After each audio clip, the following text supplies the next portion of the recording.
যারা টাকার বাহাদুরি দেখায় যে আমার এত টাকা, আমার কে কি করতে পারে, আমি কেন আল্লাহর রাস্তায় খরচ করব, এই টাকা হলো আমার মেহনতের টাকা, আমি যাকাত দিব না। মুসলিম শরীফের মধ্যে এসেছেন সেই সাপ হাঁ করে থাকবে আর সেই লোকের পিছু ধাও করবে, বলবে তুমি কোথায় যাচ্ছ, দাঁড়াও, আমি তোমার টাকা, তুমি কোথায় যাচ্ছ, দাঁড়াও, আমি তোমার টাকা, তোমাকে আমি তো দিব, দেখো আমি হাঁ করে আছি। সেই বিষাক্ত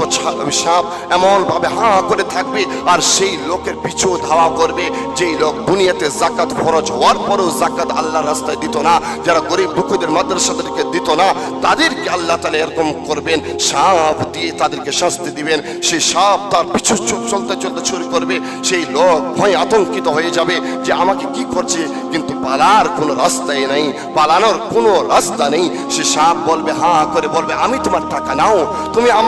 তুমি দুনিয়াতে তোমার টাকা টাকা বলছিলে না, যে আমার টাকা আমার টাকা আমার টাকা আমার টাকা,